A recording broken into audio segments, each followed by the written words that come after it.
ጁላይ 10 2001 ዓመተ ምህረት በሲድኒ ሰሜናዊ ክፍል የምትገኘው ኖርዝ ራይድ የተባለችው ጸጥተኛ ከተማ በብርድና በዝምታ ተውጣለች። በዚች ሰላማዊ ሰፈር ውስጥ የሚኖረው የጎንዛሌዝ ቤተሰብ በዙሪያው ላለ ሰው ሁሉ የደስታና የስኬት ተምሳሌት ነበር። አባት ቴድ ጎንዛሌዝ የተከበሩና እናት ሜሪ ሎይቫ ደግሞ ቤተሰቡን በፍቅር የምታስተዳድር ደግ እናት ነበረች። የ18 ዓመቷ ልጃቸው ክሎዲን የኮሌጅ ተማሪ ስትሆን የ21 ዓመቱ ታላቅ ወንድሟ ሴፍ ጎንዛሌዝ ደግሞ በሕክምናና በሕግ ትምህርት የወደፊት ተስፋ የደመቀ ወጣት ይመስል ነበር። ከፊሊፒንስ ተነስተው አውስትራሊያ የገቡት እነዚህ ጥንዶች ለልጆቻቸው ምርጥ ሕይወት የፈጠሩ ስኬታማ ስደተኞች ነበሩ። እውነቱን ለመናገር ከውጪ ለሚያያቸው ሰው ይህ ቤተሰብ ምንም የሚጎለው ነገር አልነበረም። ነገር ግን በዚያች የጁላይ ምሽት ያ የተገነባው ውብ ገጽታ በአሰቃቂ ሁኔታ ሊፈርስ ጥቂት ሰዓታት ብቻ ቀርተውት ነበር። ውድ ቤተሰቦቼ እንደምቆያችሁኝ ሰላማችሁ በያላችሁበት ብዝት ይበልላችሁ እያልኩኝ ዛሬ በአንድ አሳዛኝ ታሪክ መጥቻለሁ። ይህን ታሪክ እስከ መጨረሻው እንድታዩት ከወዲሁ እየጠየቅኩኝ ቪዲዮንም ላይክ በማለት ጀምሩ።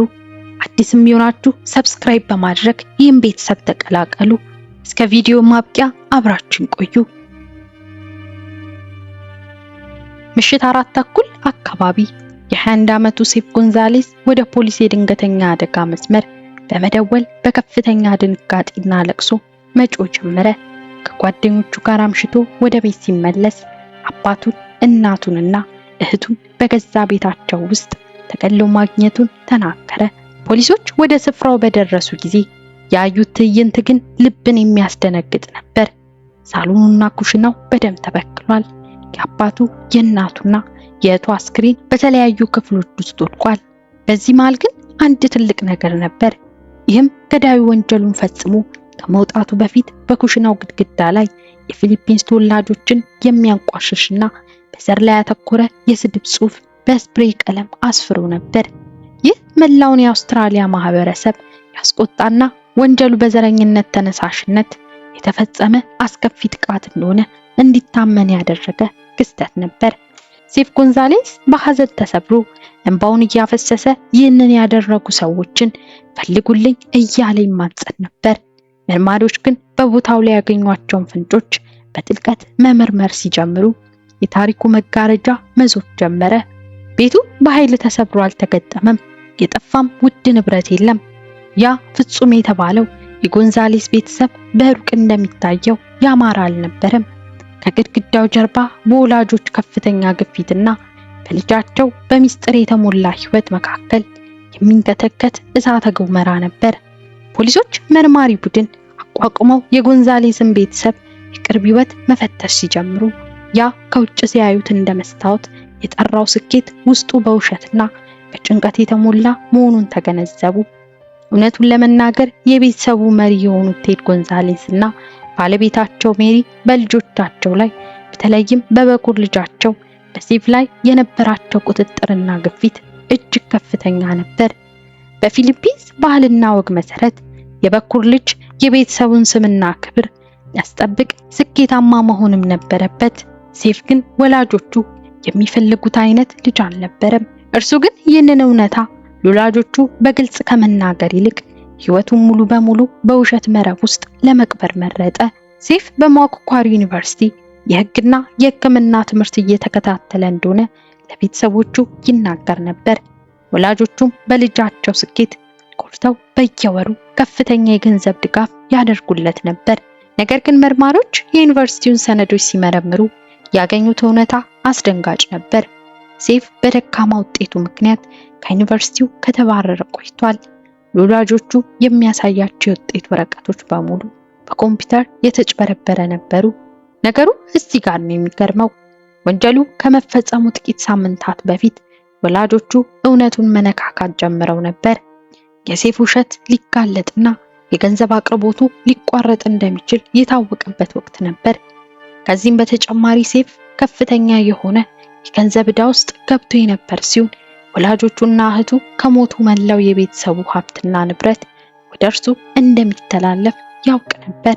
የፖሊስ መርማሪዎች የሴፍን የዕለት ተዕለት እንቅስቃሴና የወንጀሉን ምሽት በጥልቀት መመርመር ጀመሩ።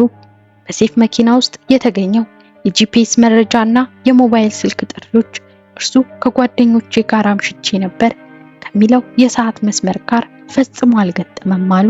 የበለጠ የሚገርመው ነገር በግድግዳው ላይ የተጻፈው የዘረኝነት ስድብ ነበር። ይህም ጽሑፉ የተጻፈበት የስፕሬይ ቀለም ቅሪትና ካፕ በሴፍ መኪና ውስጥ ተገኝቷል። መርማሪዎቹ አንድ ትልቅ ጥያቄ አነሱ። ገዳዩ ትኩረትን ለማስቀየርና ወንጀሉን በዘረኞች የተፈጸመ ለማስመሰል ሆን ብሎ ግድግዳው ላይ የጻፈው የራሱ የቤተሰብ አባል ሊሆን ይችላል የሚለው ነበር። ፖሊሶች ሴፍን ከምስክርነት ወደ ተጠርጣሪነት ቀየሩት። ነገር ግን ይህንን በአእምሮ የበሰለና ወንጀሉን በጥንቃቄ ያቀደ ወጣት በቁጥጥር ስር ለማዋል ጠንካራና የማይናወጥ መረጃ ያስፈልጋቸው ነበር። የፖሊስ መርማሪዎች መረባቸውን እያጠበቁ ሲሄዱ የሴፍ ጎንዛሌዝ የውሸት ክምር ሙሉ በሙሉ ተናደ። ፖሊሶች የቴክኖሎጂና የፎረንሲክ መረጃዎችን በማስተካከል የክስተቱን ትክክለኛ ሰዓት ማውጣት ቻሉ። ሴፍ ከቤት ውጪ ነበርኩኝ ባለበት በዚያች አሰቃቂ ምሽት የእርሱ መኪና በቤቱ አቅራቢያ እንደነበረች የካሜራና የጂፒኤስ መረጃዎች አረጋገጡ። በጣም ልብ ሰባሪው እውነታ ግን የወንጀሉ አፈጻጸም ጭካኔ ነበር። ፖሊስ ባደረገው የፎረንሲክ ምርመራ መሰረት ሴፍ በመጀመሪያ ያጠቃት የ18 ዓመት እህቱን ክሎዲንን ነበር። ክሎዲን በክፍሏ ውስጥ የቤት ስራዋን እየሰራች ባለችበት ወቅት ነበር ጥቃቱ የደረሰባት። በመቀጠል እናቱ ሜሪ ወደ ቤት ስትመለስ በተመሳሳይ ሁኔታ ህይወቷ እንዲያልፍ አደረገ። በመጨረሻም አባቱ ቴድ ጎንዛሌዝ ከስራ ወደ ቤት ሲገባ ነበር አድብቶ የጠበቀው። አባቱ ራሱን ለመከላከል ከፍተኛ ትግል አድርጎ እንደነበር በቦታው ላይ የነበሩት ምልክቶች ያሳያሉ።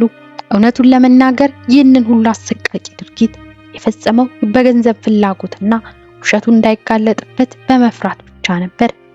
ወላጆቹንና እህቱን ከገደለ በኋላ ወንጀሉ በሌላ አካል የተፈጸመ ለማስመሰል በግድግዳው ላይ የዘረኝነት ጽሑፍ ጻፈ። ልብሶቹን ቀይሮም የወንጀል መሳሪያዎችን ደበቀ።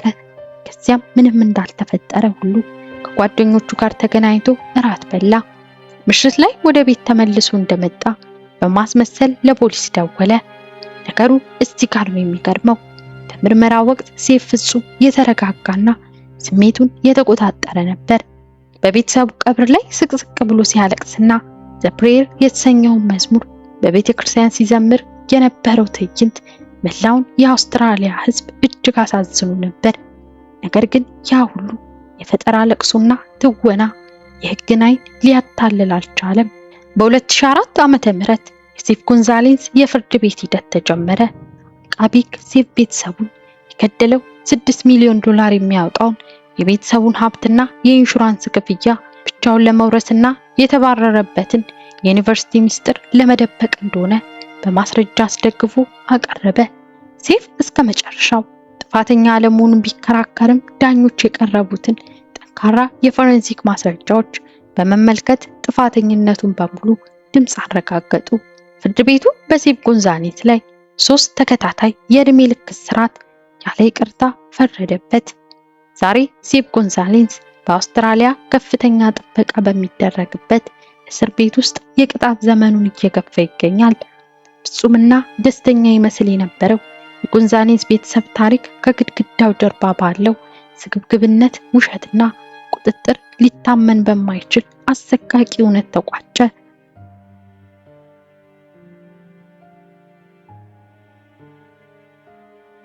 ውድ ቤተሰቦቼ ለዛሬ ያዘጋጀሁት ቪዲዮ ይህን ይመስል ነበር። እስኪ እናንተስ በዚህ ታሪክ ላይ ምን ተሰማችሁ? ሐሳባችሁን ኮሜንት ላይ አሳውቁኝ።